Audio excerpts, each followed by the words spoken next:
there. So today we are talking flowers. Oh my goodness, this garden this year was all about flowers. I feel like I love flowers. They are so beautiful. They make the garden, they just make the garden, to be honest. I love to add them up around all of my food crops. I think it's so fun. It brings in the pollinators. And I'm gonna sit down and just talk through some of my favorite flowers that I grew this year. So I know, come January, the garden planning, the seed shopping, all really begins in earnest. So I wanted to get this video out there so that if you were looking for some ideas, that we would have them for you, so you could see what I really enjoyed growing this year, because I just had fun. I had so much fun with flowers. And a lot of these, well, let's see, a decent amount of these are, you could actually start from seed, and then I have a couple in here that probably would need to get as started plants in the spring, but you could at least have that kind of like in mind for your, your garden plans. Okay, so I was gonna try to kind of order these as like favorites to least, but they were all my favorite. I really love them all. I'm gonna start with one of just kind of like the most stunning flowers this year, and that was the Black Knight pincushion flower. I had so much trouble with my seedlings that I started inside. These were some of the ones that like made it despite all the odds. They made it through. I put them in the trough planter and they bloomed and they were so beautiful. Oh my gosh, they have earned a forever spot in my garden. I will always have the Black Knight pincushion flower in my garden. I'm gonna put them on my list to order more seeds so that I have an extra stock. I did try to save some seeds myself, so we'll see if that worked, but I'm gonna order more. I have to have them. One of the things I loved about them was that they were super hardworking. Like once they started blooming, they did not stop. I pulled them out, they were still going. I did come out and deadhead them pretty frequently. I tried to kind of keep on top of that so that the whole plant would keep healthy and keep really producing flowers and looking good. But they weren't showing any sign of slowing up by the end of the season. They were still going and going, and they were just like these most beautiful little like dark reddish, brownish, black flowers, and then they had like these little purple bits on the top when they first opened, and then those fell away, and then it was just so beautiful, absolutely gorgeous. This is my first year growing pincushion flowers. Last year I looked at all the pincushion flowers and I was like, those are so pretty. And then this year I grew them and I love them, and I will always have tons of pincushion flowers. I need to get like a bunch more varieties for the garden next year, and 100% will do the Black Knight again. Another flower that I've kind of like looked at for years and not grown were the autumn torch amaranth. So I have always looked at amaranth. I thought it was really cool and pretty, and I tried to grow, I think is it the elephant? There's the big Love Lies Bleeding, one of those. I tried to grow one and it actually did okay in my last garden, but this garden I really had the sun in the space, and I started the autumn torch and it was so fun. I loved it. I put it next to sunflowers, some Sunfinity sunflowers, which I thought was like a nice mix.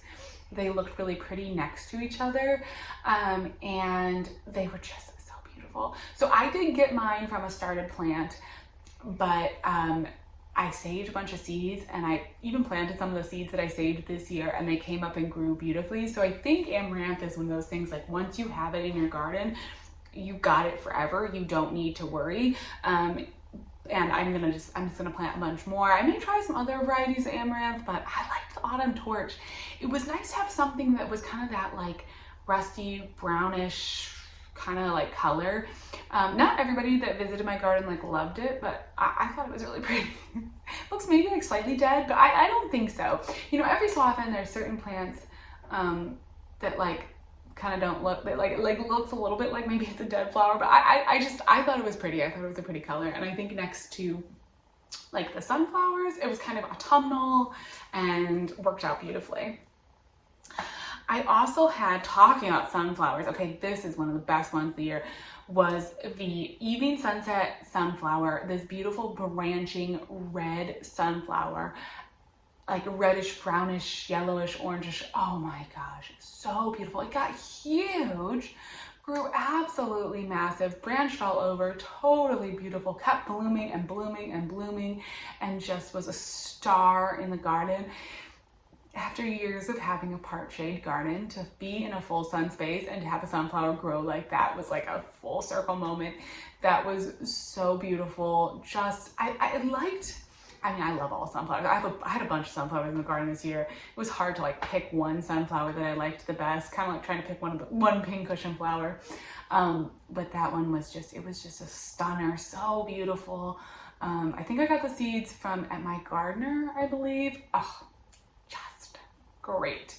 And very healthy. It got a little bit of powdery mildew by the end of the season, but otherwise really unbothered by pests. And the bees were all over it. I love branching sunflowers because you just get, you just get more. If you're gonna have a small space garden, you're gonna grow a sunflower, you get one bloom, that's fine, but it's nice to have blooms and blooms and blooms. And this one absolutely was just covered in blooms like the whole time. So that was really, really nice.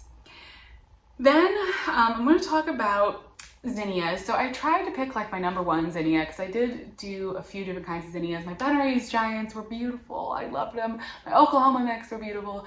But recently, the past couple of years, the Queen Lime series of sunflowers has just taken my heart.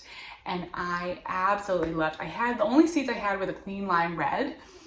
If you know, I like the Queen Lime Apricots and the Queen Lime Oranges, kind of like they're my favorites. But the Queen Lime Red was great and it did really, really well in a container. So I put one or two seeds in a pretty small container. It was not a very large pot.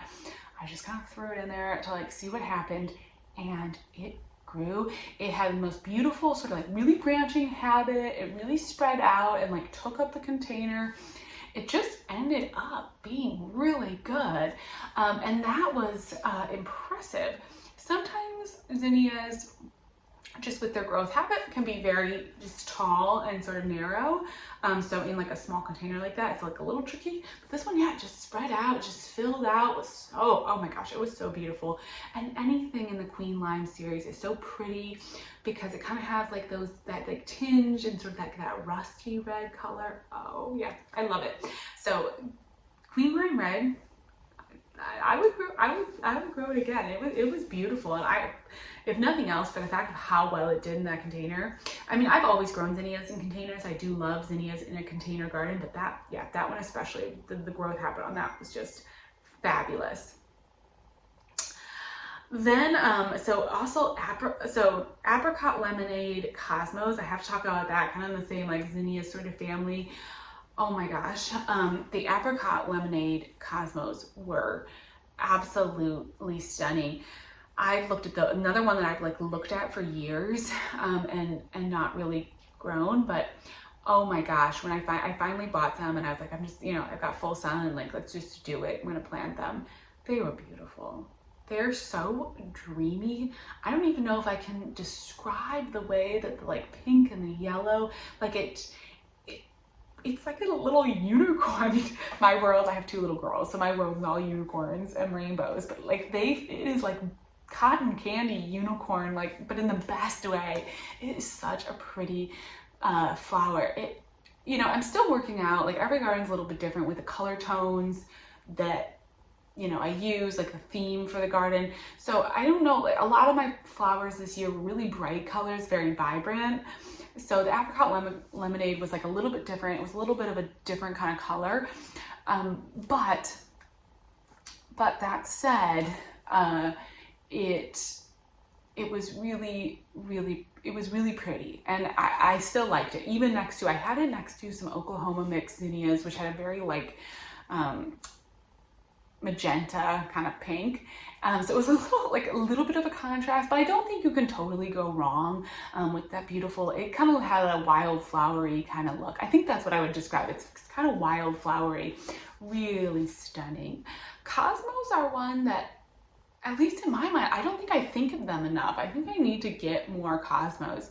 They're such pretty flowers, and they're just delicate. I also had some radio mix cosmos that were really, really beautiful and really beautiful, delicate. Like I need to think of them more often. These easy direct sow annuals, the zinnias, the cosmos. They can do so much work in your garden. They can fill up spaces. If you have empty gaps, you know, just put a couple cosmos seeds in, and before you know it, you're gonna have like these stunning flowers. So I really absolutely, yeah, I knew I would like them, but I was shocked at how much I liked them. I grew a couple vines from seed as well. So I had a Capri Morning Glory, which I finally just went for because this was an all container garden, fully enclosed. I didn't have to worry about the Morning Glories getting out and, you know, spreading too far or creating a weed problem. So I thought, you know, this is like the perfect year, the perfect place to grow them. I know Morning Glories are invasive, and you do need to be really careful if you plant them. In some places, you're not even allowed to.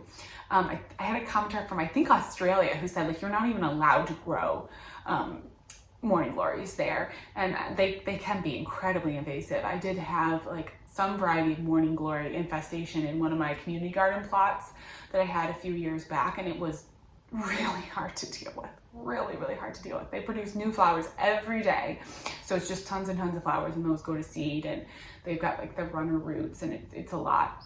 But anyways, this one was in a container, fully contained, did not get loose, and it was beautiful. So the Capri Morning Glory is blue, and then has like these little kind of streaks of purple, and it just sort of glows in the morning light. I mean, the Morning Glory, it makes sense, the name, because it was really pretty and very vigorous. I had it in like the worst possible circumstances. So like a little small 8-inch, maybe 10-inch pot, which it had some water issues by the end of the season. I had like put a saucer underneath it and try to keep it hydrated by the end of the season.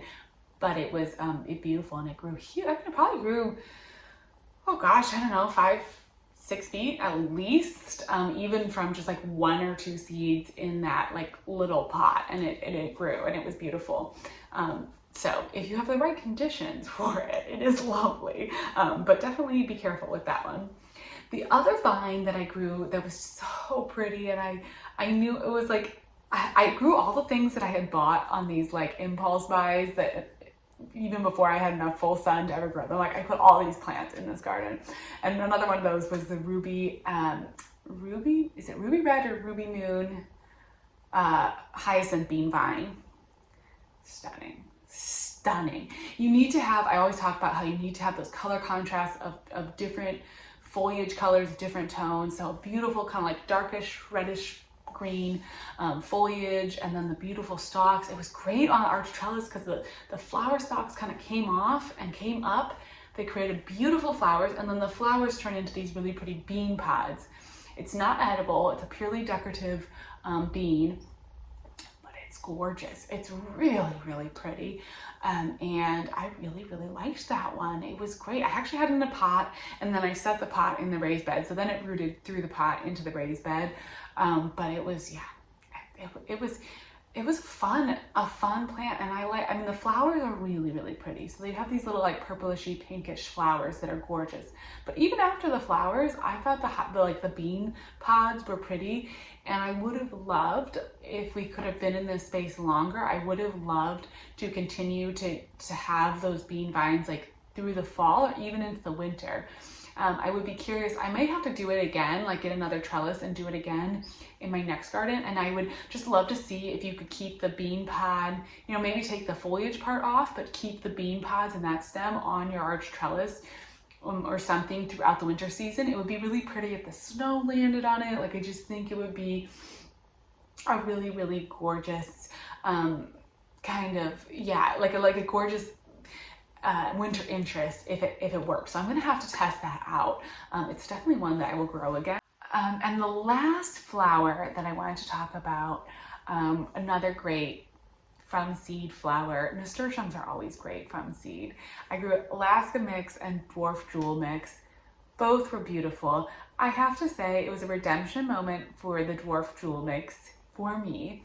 I grew those in the past, and they're not very dwarf. I don't know why they're called dwarf.